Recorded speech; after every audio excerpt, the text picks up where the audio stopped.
Hello friends, welcome to comic my life channel. तो चलिए शुरू करते हैं कोलाहल का कॉमिक्स का पार्ट 3 जो फिनाले पार्ट है।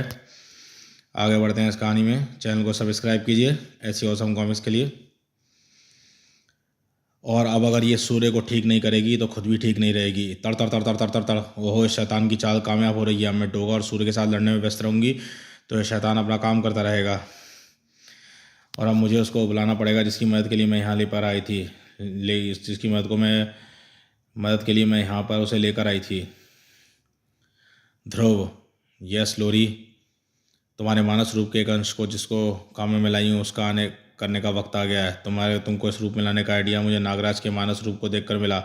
वैसे तो मैं तुम्हारे इस रूप को सलाह लेने के लिए लाई थी, लेकिन इस रूप में तुम बारडेलो जैसे शैतान आत्माओं को भी से भी निपट सकते हो। तुम कचरे में घुसे बारडेलो को अपने गुलामों के शरीरों को जोड़ने से रोको। तब तक मैं डोगा और सूर्य से निपटती हूँ। पर जरा जल्दी करना बारडेलो का। अगर ये कचरे का शरीर नष्ट हो गया तो मुझे उसकी गुलाम आत्मा को सूर्य के शरीर से बाहर निकाल कर सूर्य को ठीक करने का मौका मिल जाएगा। ठीक है लोरी। इस लड़की में अजीब अजीब शक्तियाँ हैं। अब यह इंसानी मानस रूप से हम पर हमला कर रही है, लेकिन हम अनेक हैं, ये सिर्फ एक, ये सफल नहीं होगा। कई आत्माओं की सम्मिलित शक्ति का वार था वह। ध्रुव का मानस रूप तड़प उठा और उसके तड़पने के साथ ही वहाँ से दूर नागदीप की तरफ बढ़ता ध्रुव भी अचेत होने लगा। उफ, तुमको क्या हो गया ध्रुव? संभालो अपने आप को, हम नवद्वीप के पास पहुँच चुके हैं। लेकिन तुमने अभी ये बताना बाकी है कि वहाँ पर पहुँचकर हम क्या करेंगे। मैं अपने आप को संभालने की कोशिश कर रहा हूँ नागराज। नागदीप तक पहुँचते पहुँचते मैं ठीक हो जाऊँगा। आहा। मुंबई के लैंडफिल एरिया में मौजूद ध्रुव के मानस रूप ने अपनी प्रबल इच्छा शक्ति के बल पर अपने आप को संभाल लिया था। इस कूड़े के ढेर को नष्ट करना ही होगा, लेकिन कैसे? इस मानस रूप में तो मैं इसको छू भी नहीं सकता। वैसे कूड़े के ढेर को आग लगाकर नष्ट किया जा सकता है, लेकिन इस रूप में आग लगाऊँ तो कैसे? पर अब तो मुझे अपनी विशेषता पर गुस्सा आ रहा है। ध्रुव के मानस रूप को अपने गुस्सा आने पर उसके मानस शरीर से जो विचार तरंगें निकली उनमें गजब की गर्मी थी। कचरे के ढेर पर बनी आकृति तुरंत लपटों में घिर गई। वाह, गुस्से में काफ़ी गर्मी होती है। सचमुच इंसान को गुस्सा नहीं करना चाहिए। क्या मेरा काम तो हो गया? ये कचरा दैत्य खत्म। अरे आग बुझ रही है। इस गीले कचरे में आग नहीं लग सकती। लड़के अब तैयार हो जाओ तड़पने के लिए। जल्दी करो ध्रुव, मैं मुसीबत में हूँ, क्योंकि मेरे वारों को तो सूर्य तो संभाल ले रहा है, पर डोगा के वारों से बचना मेरे लिए मुश्किल हो रहा है। ध्रुव के पास खुद ज़्यादा वक्त नहीं था। अब इस कचरे के ढेर को कैसे नष्ट करूं? अगर इस मामूली कचरे के शरीर को मैं नष्ट नहीं कर पा रहा तो अगर ये अपने शरीर को लोहे के टुकड़ों या मलबे के ढेर में से बनाता तो मैं क्या करता? ऐसे ये कर सकता था, पर इसने अपने शरीर को कचरे से ही क्यों बनाया? पर क्यों? समझा। अब मैं समझा कि तब आत्माओं के ने कचरे को ही अपने शरीर बनाने के लिए क्यों चुना। अगर मैं सही समझाऊँ तो इस कचरे के शैतान को नष्ट भी किया जा सकता है। ऐसा करने के लिए मुझे थोड़ा सा गुस्सा करना पड़ेगा। ध्रुव के सिर से क्रोध की जो गर्म तरंगें निकली उन्होंने उस ट्रक के पिछले टायर के रबड़ को पिघला डाला। ट्रक उल्टा और ट्रक के पीछे भरा वह पाउडर का पहाड़ बारडेलो के शरीर के कचरे के शरीर पे आ गया। हाँ हाँ, तेरी योजना नाकाम रही। तू मुझ पर वाहन में भरा ज्वलनशील पदार्थ गिराना चाहता है ताकि मैं आसानी चल सकूं, लेकिन ऐसा नहीं हुआ। अब मैं अक आहा। उफ, ये हमारे शरीर किसी काम का नहीं रहा। ये शरीर हमको छोड़ना पड़ेगा और ये लड़की अब हमको नया शरीर बनाने नहीं देगी। अब जो जिस आत्मा के शरीर के जोड़े अभी बने हुए हैं उनमें घुस जाओ। चलो यहाँ से। शैतान की दया से मेरा शरीर का जोड़ा भी बना हुआ है। ये चमत्कार कैसे हो गया ध्रुव? ये शैतान कचरे के शरीर को छोड़कर भाग के से खड़े हुए और साथ साथ सूर्य के शरीर में घुसा गुलाम शैतान भी निकल रहा है। तुमने किया कैसे? जब मेरे दिमाग में ख्याल आया कचरे का शरीर बनाने का कारण इस ढेर में मौजूद जीवित प्राणी जैसे कीटाणुओं विषाणुओं का होना है तो मैं समझ गया। ये शैतान जीवित वस्तुओं की मदद से ही पृथ्वी शरीर बना सकते हैं, और वरना ये लोहे और पत्थर जैसी मजबूत चीज़ों से अपने शरीर को बनाते। और यह ख्याल आते ही मैंने डीडीटी से भरा ट्रक का कचरा दाना पर पलट दिया और कीटाणु मर गए। अब कचरे के ढेर में अब ये जिंदा चीज़ रही नहीं तो शैतान के लिए बेकार हो जाएगा। लेकिन मुसीबत ख़त्म होने की बजाय और बढ़ गई है। बारडेलो को अपना शरीर मिल गया और वह और शक्तिशाली हो जाएगा। अब न जाने कैसी आफत ढाएगा, उसके बारे में भी सोचेंगे लोरी। लेकिन अभी मुझको अपने दिमाग में वापस जाना है। तुम किससे बात कर रही थी लोरी? अपने प्रेत मित्रों से? नहीं, ध्रुव से। ध्रुव? वो तो मुझे कहीं नज़र नहीं आ रहा। वह इसलिए क्योंकि वह अपने मानस रूप में है, बल्कि था अब वह चला गया है। वैसे तो मुझे माफ़ कर देना लोरी, उस शैतान ने सचमुच मेरा दिमाग ख़राब कर दिया था, तभी मैंने तुम पर हमला किया। अब छोड़ो इन बातों को ढोगा और ये बताओ कि ये बारडेलो की योजना को कैसे नष्ट करूं। पहले ये बताओ कि ये सब चक्कर क्या है। ध्रुव है पर दिखता नहीं। कूड़े के ढेर में बार्डेलो नाम की आत्मा घुस जाती है और तुम्हें क्या न जाने कहाँ से आ टपकी। ये सब क्या हो रहा है। मैं टपकी नहीं, साधना शक्ति की मदद से महानगर से मुंबई आई थी बार्डेलो की शैतान आत्माओं की टोली का आभास पाकर। सुनो, मैं तुमको पूरा किस्सा सुनाती हूँ। लोरी का किस्सा शुरू हो रहा था और ध्रुव तथा नागराज का किस्सा खत्म होने वाला था। हम नागद्वीप पहुंच चुके हैं ध्रुव। पूरे नागद्वीप को वासुकी का सामना करने के लिए बुला लो नागराज। नागराज को किसी को भी बुलाने की आवश्यकता नहीं पड़ी। कंकाल कालदूत और विचित्र सर्प नासुकी को देखकर वैसे ही पूरे नागद्वीप शस्त्रों के साथ तट पर आधम का। अच्छा ख्याल है तुम्हारा ध्रुव। अगर पूरा नागद्वीप एक साथ नासुकी पर हमला करेगा तो शायद हम इस पर विजय पा सकें। हमला करो। नहीं नागराज, इस मुसीबत का हल युद्ध नहीं शांति है। सबसे कहो कि अपने अपने हथियार डाल दें और नागद्वीप का सम्राट होने के नाते तुम नागद्वीप का सिंहासन नासुकी के हवाले कर दो। ये क्या कह रहे हो ध्रुव। और मैं चाहूँ तो भी ऐसा नहीं कर सकता। मैं नाम का सम्राट हूँ, कार्यकारी शासक तो विसर्पी है। तो तुम ऐसा करो विसर्पी, लेकिन उसके लिए मुझे इसके राजदंड इसके हाथों में सौंपना होगा। और एक बार राजदंड इसके हाथों में आने पर यह हमारी किस्मत का मालिक बन जाएगा। तुम्हारी योजना खतरनाक है ध्रुव। यही एकमात्र रास्ता है, तरीका है विसर्पी। मुझ पर भरोसा रखो, जाकर राजदंड लाओ। पर यह है कौन है, मैं इसको शासक क्यों बनाऊँ। ये तुम्हारे पुराने नागद्वीप का सदियों पुराना दुश्मन है विसर्पी। अगर तुमने खुद इसको शासक नहीं बनाया तो नागद्वीप का विनाश कर देगा। इसको रोकने के लिए इस बार महात्मा कालदूत भी मौजूद नहीं है, लेकिन राजदंड इसके हाथों में सौंप कर होगा क्या, ये तुम खुद ही देख लेना। पहले जल्दी जाओ और राजदंड लेके आओ। ठीक है। नासुकी इस पुरानी जगह को पहचान गया था और यहाँ पर विनाश फैलाने की उसकी इच्छा भी जोर मारने रहने लगी थी। हाँ हाँ हाँ, अब मैं वह काम पूरा करूँगा जो सदियों पहले अधूरा छूट गया था। उसकी आवश्यकता नहीं है नासुकी। मैं राजकुमारी विसर्पी नागद्वीप की कार्यकारी शासक उस राजदंड के माध्यम से नागद्वीप का शासन तुम्हारे हवाले करती हूँ। ये चमत्कार कैसे हो गया। क्या ये मुझसे इतना डर गए कि बिना किसी प्रतिरोध के ये राज्य मुझको सौंप रहे हैं। खैर मुझे क्या, मुझे तो अपनी सदियों पुरानी इच्छा पूरी करनी है। हाँ हाँ, लाओ राजदंड मुझे दो। हाँ हाँ, मैं नागों का राजा बन गया, नहीं सम्राट बन गया। हाँ हाँ हाँ हाँ। आहा, अरे नासुकी तो मर्तों को नीचे कर गया और अब इसका शरीर भी अपने आप नष्ट हो रहा है। ये चमत्कार कैसे हुआ ध्रुव। मैंने अंधेरे में तीर छोड़ा था नागरा, लेकिन वह सही निशाने पर लगा। दरअसल आत्माएं अतृप्त होकर सिर्फ इसलिए घूमती रहती हैं क्योंकि उनकी कोई बड़ी इच्छा अधूरी रह जाती है। नासुकी की इच्छा नागद्वीप पर राज करने की थी जो अधूरी रह गई थी, इसलिए इसकी आत्मा भटक रही थी। अब वह इसकी इच्छा पूरी हो गई और इसकी आत्मा भी आज़ाद हो गई है। ग्रेट आइडिया ध्रुव। जितना आसान आइडिया था उतना ही प्रभावकारी भी था। नासुकी के नष्ट होते ही महात्मा कालदू सोडांगी और शीतनाग कुमार भी सामान्य हो गए हैं, लेकिन अभी हमारे लिए सिर्फ एक पड़ाव किया है। हमने सिर्फ एक अड़चन को दूर किया है, हम जो हमको महानगर में रोके हुई थी। मुझे पता है ध्रुव, हमको अभी ये पता करना बाकी है कि नासुकी को भेजकर हमको रोकने के पीछे ड्रैकुला का क्या मकसद था। ड्रैकुला का मकसद पता चल गया है ध्रुव। उसने दिल्ली में आतंक फैला रखा है। ऐसा उसने जरूर परमाणु को मजबूर करने के लिए किया होगा, और परमाणु को वह सिर्फ एक काम करने के लिए मजबूर करेगा, विज्ञान की शक्तियों के बल पर लावे में से अपने शरीर वापस हासिल करने के काम में। ओहो, इसके लिए उसने महानगर में रोके हुए रखा था, नासुकी को भेजा था ताकि हम दिल्ली जाकर उसका काम ना बिगाड़ पाएँ। हमको ड्रैकुला को शरीर वापस हासिल करने से रोकना होगा। इस वक्त ड्रैकुला कहाँ है। वह हवाई द्वीप में स्थित एक जीवित ज्वालामुखी की तरफ बढ़ रहा है। मैं डोगा को लेकर जा रही हूँ, तुम दोनों ही वहाँ पहुँचो। ड्रैकुला को रोकने के लिए हमको सम्मिलित शक्ति की आवश्यकता है, लेकिन इतनी जल्दी हम वहाँ पहुँचेंगे कैसे। मैं तुमको वहाँ भेजूँगा, पूरी स्थिति पर नज़र रखूँगा। अगर ज़रूरत पड़ी तो मैं खुद भी वहाँ पहुँच जाऊँगा। ड्रैकुला बेसब्री से अपने शरीर का इंतजार कर रहा था। वे दोनों अब तक आए क्यों नहीं। शायद उनको मेरा शरीर ढूंढने में वक्त लग रहा है। खैर जो भी हो, देर से सही वह आएंगे तो सही, जाएंगे कहाँ। जब तक मैं इंतजार कर लेता हूँ। ड्रैकुला ये नहीं जानता था कि उनका शरीर लाने वालों को अपने शरीरों को सही सलामत लावे से बाहर लाना मुश्किल हो गया था। आहा, मेरा सूट धीरे धीरे गर्म हो रहा है। शक्ति, इसके कोई भी इलेक्ट्रिक यंत्र काम नहीं कर रहे।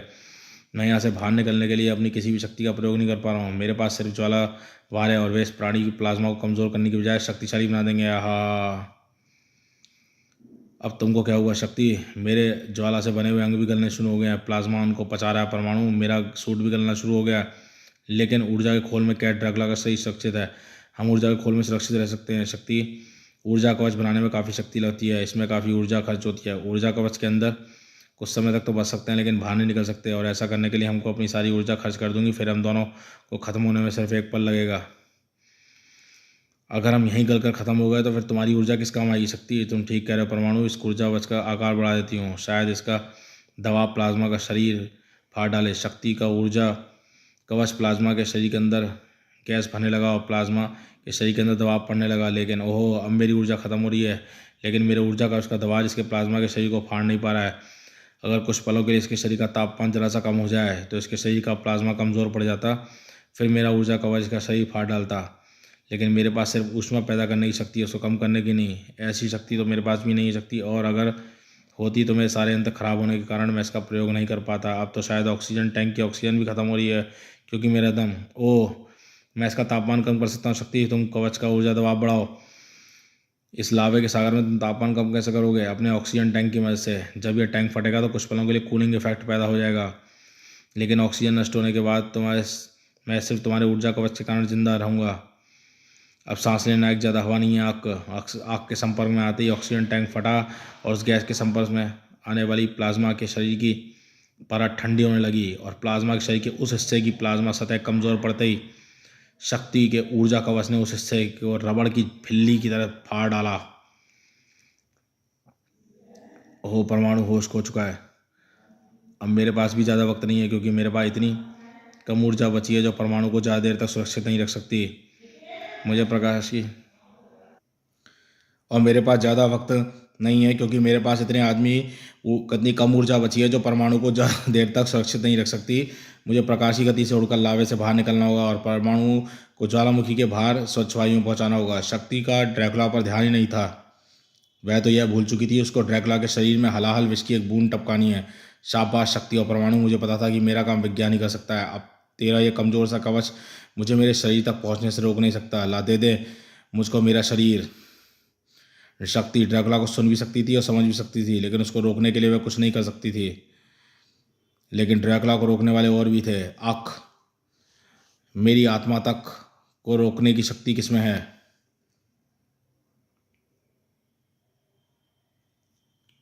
बार बार एक ही सवाल मत पूछा करो ड्रैकुला, वैसे भी तुमको रोकने की शक्ति यहाँ पर मौजूद हर शख्स में है। मेरा शरीर सामने है और लेकिन मैं उस तक पहुँच नहीं सकता। ओह, तड़पते ड्रैकुला के जख्मों पर नमक पड़ना भी बाकी था क्योंकि तभी आकाश में तू हार गया ड्रैकुला और बारडेलो जीत गया। बारडेलो को अपना शरीर मिल गया।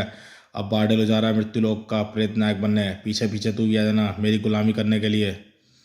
शरीर तो मुझको ही मिल गया बारडेलो, सिर्फ मुझको उस पर कब्जा करना बाकी है। रुक जा बारडेलो, इंतजार कर, धोखा मत कर मेरे साथ। बारडेलो, उफ, चला गया बारडेलो और उसके साथ साथ मृत्युलोक का राज्य भी मेरे हाथों से चला गया। ऐसा नहीं होने देगा ड्रैकुला। ड्रैकुला अपना शरीर हासिल करके सामना करेगा बारडेलो का।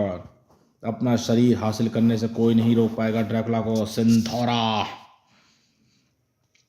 वहाँ से सैकड़ों किलोमीटर दूर दिल्ली में शीना के शरीर में मौजूद सिंधोरा तुरंत समझ गई और उसका स्वामी क्या चाहता है और उसके शीना के शरीर में मौजूद शक्तियों को उसके चरम पर पहुंचाना शुरू कर दिया। और शीना की शक्तियां दिल्ली से कई किलोमीटर दूर पार करते हुए हवाई द्वीप के ज्वालामुखी तक यहाँ पहुंची और अचानक ये चारों तरफ धमाके होने लगे। और उससे पहले कि आश्चर्य के सुपर हीरोज को समझ पाते, ड्रैकुला अपने शरीर पर कब्जा कर चुका था।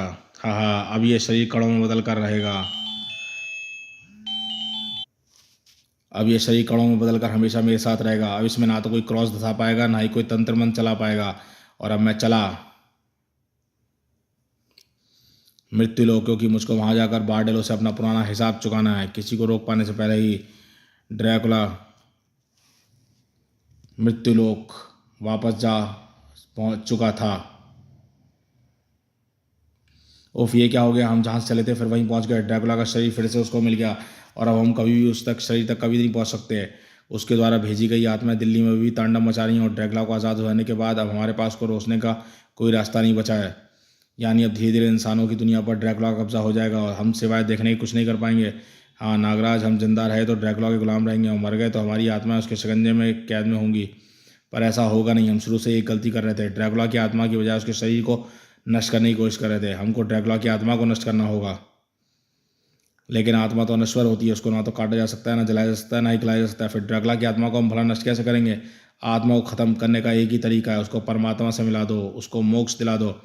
और मोक्ष कैसे दिलाओगे? उसकी अधूरी इच्छा पूरी करके उसके राज्य के उस हिस्से को आज़ाद कराएंगे जो भी बारडेलो के वंशज के कब्जे में है, जहाँ पर रहने वाले ड्रैकुला की प्रजा के इनकी गुलाम हैं। कौन है आप लोग? क्या चाहते हैं हमसे? आप खड़े तो गुलाम रोमानिया में हैं, लेकिन रोमानिया के वासी नहीं लगते। हम हिंदुस्तान से आए हैं। तुम लोगों को आज़ादी दिलाकर काउंट ड्रैकुला का सपना पूरा करना चाहते हैं हम। आप हमें डोरेलो से मुक्ति दिलाना है। हाँ हाँ हाँ, डोरेलो से हमको मुक्ति सिर्फ एक ही इंसान दिला सकता है, खुद डोरेलो। ऐसा क्या है डोरेलो में? डोरेलो कई शक्तियों का स्वामी है, का मालिक है, और कहते हैं आज भी काउंट ड्रैकुला के जानी दुश्मन बारडेलो की आत्मा अपने परपोते के परपोते डोरेलो की रक्षा करती है। डोरेलो को राजगद्दी से हटाना तो दूर, उस तक पहुंच पाना ही असंभव है। फिर भी अगर आप लोग हमको डोरेलो तक पहुंचने का रास्ता दिखाएं तो हम कोशिश जरूर कर सकते हैं। और अगर डोरेलो शैतानी शक्तियों का स्वामी है तो हमारे पास भी उससे निपटने लायक शक्तियाँ हैं। अगर तुम असफल रहे तो डोरेलो हम जैसे बच्चे खुचे ड्रैकुला के स्वामी भक्तों को तुम्हारा साथ देने के जुर्म में बेदर्दी से मार डालेगा। हम तुम्हारा साथ तभी दे सकते हैं जब तुम हमको अपनी शक्तियों का सबूत दो। बकूला, ये ड्रैकुला के मुख्य सेनापति रहे फ्रोला का वंशज है। आज भी ये डोरेलो के कोप से हमारी रक्षा करता है। तुम अगर इससे बच गए तो तुम डोरेलो तक पहुंचने का रास्ता बता सकते हैं। कड़ंच, उफ, ये दैत्याकार मानव तो पत्थर तक को चबा जाता है। सिर्फ चबाता ही नहीं बल्कि उनके टुकड़ों को धमाकों के साथ दाग भी रहा है। बड़ूम बड़ाम, ध्वनि प्रदूषण मुझे पसंद नहीं, इसलिए मुझे इसका शोर करने वाला मुंह बंद करना ही पड़ेगा। तुम इसकी आवाज़ गायब करो, मैं इसकी होश गायब करता हूँ, मैं इसकी आज़ादी।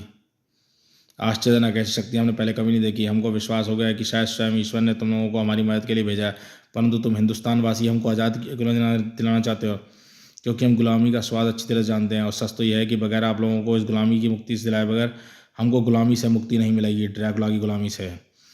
हमको तुम्हारी बातों पर पूरी तरह समझ में नहीं आई, लेकिन चलो अब समय ख़राब नहीं करना है, क्योंकि पूरे इलाके में डोरेलों की सना नज़र गड़ी रहती है। पता नहीं हम लोग उनकी नज़रों से बचकर तुम यहाँ तक कैसे आ पहुँचे। जो यहाँ पर है वहीं रुक जाओ, वरना भून दिए जाओगे। और शैतान का नाम लिया, शैतान हाजिर। अब पीछे पीछे टैंक भी आते होंगे, अब तुम नहीं जा सकते हैं। हमको कोई भी नहीं रोक सकता। डोगा ज़मीन के टैंकों को संभालेगा, परमाणु हवा में उड़ते जहाज़ों को, और हमारा रास्ता साफ हो जाएगा। आप हमारे साथ आइए, डोरेलो को पहुँचने का रास्ता दिखाइए। मेरे पास ज़्यादा गोला बारूद नहीं है, गोला बारूद हमारे पास बहुत है, पर आज तक हमारे पास उसको इस्तेमाल करने की हिम्मत नहीं थी, पर अब है। हम तुम्हारे साथ लड़ेंगे डोगा। डोगा और परमाणु ने डोरेलो की बढ़ती सेना का रास्ता रोक लिया था। बड़ाम बड़ूम, और नागराज, ध्रुव, शक्ति और लोरी ड्रैकुला के स्वामी भक्तों के साथ आगे बढ़ने का मौका मिल गया था। इधर से यहाँ आओ, यहाँ एक गुप्त सुरंग डोरेलो के महल के अंदर तक जाती है। इसका पता हमारे अलावा सिर्फ सांपों, चूहों और छिपकलियों को ही मालूम है। योजना तो डोरेलो को असावधान हालत में पकड़ने की थी, लेकिन डोरेलो असावधान नहीं था। डोरेलो के महल में मालिक कुछ विदेशी गुलाम रोमानिया में घुसकर ड्रैकुला की प्रजा को बगावत के लिए उकसा रहे हैं। हमने वायु सेना और टैंकों की टुकड़ियां वहाँ भेज दी हैं, लेकिन उन विदेशियों में गजब की शक्तियाँ हैं। टैंक और हेलीकॉप्टर भी उनसे निपट नहीं पा रहे हैं, ये हमको मालूम है। लेकिन तुमको ये नहीं मालूम कि हम कुछ विदेशी अब हमारे महल की तरफ बढ़ रहे हैं। क्या मैं तुरंत सेना की 3 टुकड़ियां उनको रोकने के लिए भेजता हूँ? कोई फ़ायदा नहीं, ये विदेशी हर टुकड़ी के टुकड़े टुकड़े कर देंगे। उनको रोकने का दूसरा इंतजाम करना होगा। हमारी मित्र प्रेतात्माओं को जगाओ। डोरेलो को महल की तरफ बढ़ते ही सुपर हीरो से कदम एकाएक थम गए। आहा, अब हम कुछ नहीं कर सकते हैं। मैंने कहा था डोरेलो भयानक आत्माओं को भी मदद के लिए बुला सकता है, इनको पार करके जाना असंभव है। ये भयानक आत्मा मामूली शक्ति का सामना भी नहीं कर सकती श्रीमान। इन आत्माओं को आना यह बताता है कि डोरेलो को हमारे आने की सूचना मिल चुकी है। अब समय व्यर्थ नहीं करना चाहिए। मैं और शक्ति इन आत्माओं को रोकते हैं। ध्रुव, तुम और नागराज इन लोगों के साथ आगे बढ़ो। डोरेलो को सवाल पाने से पहले उसका अंत कर दो। ठीक है लोरी। हाँ हाँ, ये विदेशी अपने आप को बहुत चालाक समझते हैं। 2-2 की टुकड़ियों में बंटकर मेरी सेना और मृत प्रेतात्माओं का मुकाबला कर रहे हैं, और अभी उस सुरंग से मेरे महल की तरफ आ रहे हैं, जिसका ये समझते हैं कि मुझे पता ही नहीं है।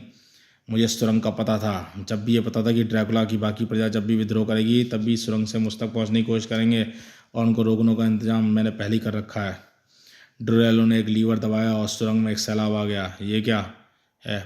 पानी। डोरेलो ने सारा इंतजाम करके रखा है, लेकिन वह ये नहीं जानता कि हम चूहे नहीं हैं जो पानी में डूब के मर जाएं। ये पानी नहीं है नागराज, हवा में फैल रही खट्टी महक को सूंघो और चट्टानों को सूखते धुएं को देखो। ये एसिड है, अम्ल की बाढ़ है, यह है जो हमको पल भर में गला देगी। ये तो अच्छा हुआ कि रास्ता पता चल जाने के बाद ड्रैकुला के स्वामी भक्तों को भारी छोड़ा है। हे भगवान, अब तो मैं भी कुछ नहीं कर सकता। इस सारी कड़ों में मैं सिर्फ 3 पलों तक रह सकता हूँ, उससे काम चलेगा नहीं, और आत्माओं से भरे इस क्षेत्र में मानस रूप में आने का खतरा नहीं उठा सकता। आसान रास्ते खत्म हो चुके थे और मुसीबतें अपना सिर उठा रही थीं। ओफ, एंटी टैंक मिसाइलें खत्म हो चुकी हैं और अभी 2 टैंक बचे हैं। बूम, हम नदी में कूद कर बच सकते हैं। नहीं डोगा, नदी मगरमच्छों से भरी हुई है, उसमें जाने का मतलब आत्महत्या करना है। अब मेरे पास सिर्फ 2 डायनामाइट और कुछ रॉड बची हैं। ये टैंक पर असर डाल नहीं पाएंगे, फिर हम क्या करें? इन डायनामाइट रॉड्स का इस्तेमाल दूसरी तरीके से करना होगा। ये क्या कर रहे हो डोगा? टैंक तो उधर है, डायनामाइट्स को उधर दबाकर प्रयत्न क्यों कर रहे हो? देखते जाओ। कुछ ही पलों में बाद जगह जगह पर डायनामाइट्स रोड़ने विस्फोट हुआ, गहरी दरार पड़ गई, बड़ाम, और उस दरार से हुआ नदी का पानी तेजी से टैंकों की तरफ बढ़ा और विस्फोटों के कारण ढीली हो गई मिट्टी जब पानी के साथ मिली तो एकाएक जमीन दलदली बन गई और दोनों टैंक उस दलदल में धंसकर फंस गए। यस, अब सैनिकों के पास आत्मसमर्पण के अलावा कोई और चारा नहीं था। टैंक रेजिमेंट काबू आ चुकी थी, लेकिन परमाणु के लिए मुश्किलें थोड़ी बढ़ गई थीं, क्योंकि नष्ट हुए हेलीकॉप्टरों की जगह फाइटर जेट्स ने ली थी। तर तर तर तर तर तर तर तर तर तर तर तर तर तर तर तर तर तर। अहाइन की तेज गति के कारण मेरे निशाने सही लग पा रहे। आहा, अभी ये इससे गोलियों से घायल हुआ है, इस पर हीट सीकिंग मिसाइल दागकर इसको ख़त्म कर दो। मिसाइल दगी, लेकिन तब तक अरे विदेशी उड़ने के साथ गायब भी हो सकते हैं, पर गायब होकर ही अपने शरीर की गर्मी नहीं छिपा सकता। ऊष्मा को भाप सकने वाली हीट सीकिंग मिसाइल इसको ढूंढ ही निकालेगी। अब यह मिसाइल मेरी ही एकमात्र उम्मीद है, लेकिन सब कुछ इस बात पर निर्भर करेगा कि यह मिसाइल से कितनी ज़्यादा तेज़ उड़ सकता हूँ। मिसाइल परमाणु के पीछे लगी हुई थी।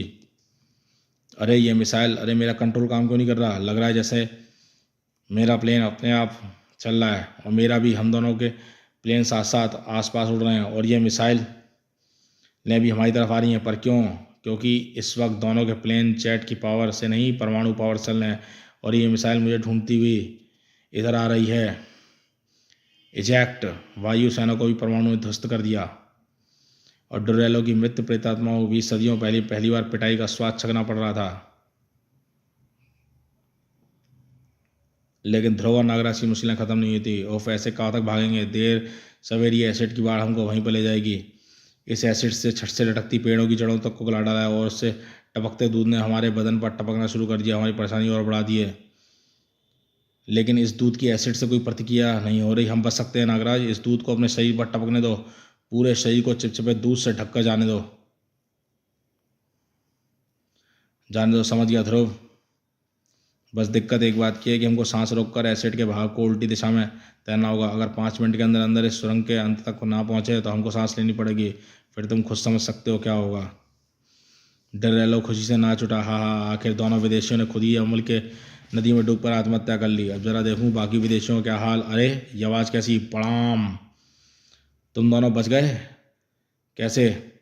ख़त्म कर दो इन दोनों को।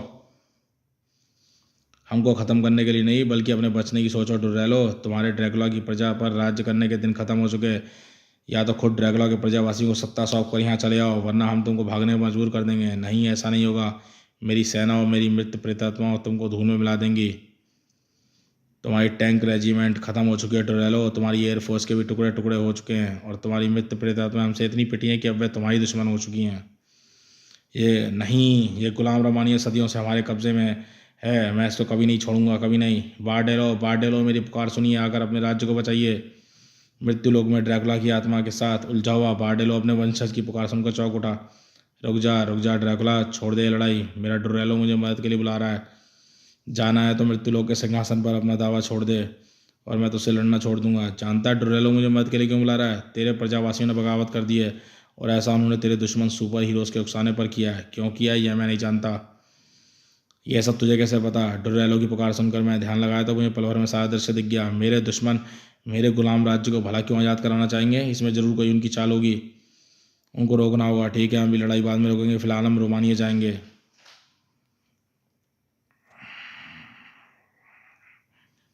दोनों महाशक्तिशाली प्रेतात्माओं ने डोरेलो के पास शरीर पहुंचने में एक पल नहीं गंवाया। रुक जाओ नागराज और आज़ाद कर दो डोरेलो को, इससे पहले कि हम लोग तुम लोगों को और फिर मानवों को तबाह कर दें। बताओ ये सब तुम क्यों कर रहे हो? जबान संभाल कर हिला दुष्ट प्रेतात्मा। ध्यान रख, यहाँ पर देवी काली का रूप शक्ति भी है जो तुझे अनंत काल के लिए अपनी ज्वाला में झुलसाने के लिए छोड़ सकती है। और जहाँ तक रही डोरेलो को छोड़ने की बात, तो थोड़ी देर में तुझको इसका मतलब तुझे इससे मतलब ही नहीं रहेगा, क्योंकि एक बार हमने इस गुलाम रोमानिया को आज़ाद कराने की बात मान ली तो तेरी अतृप्त इच्छा पूरी हो जाएगी। तू मोक्ष पा जाएगा, तेरी आत्मा परमात्मा के अंग बन जाएगी। नहीं, ऐसा मत करना डोरेलो, मत मानना इसकी बात, इनकी बात। मेरा समूल नाश मत होने देना डोरेलो, समझाओ उसे।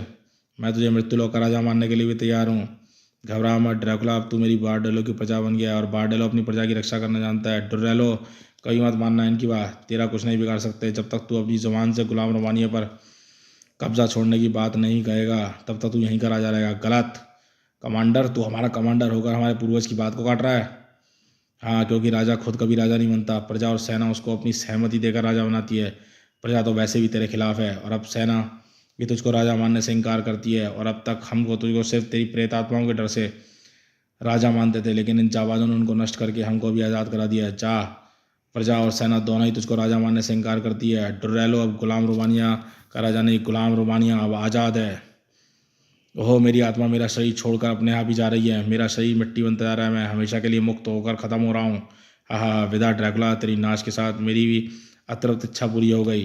अरे ये मैंने क्या कह दिया, पर ये तो सच था।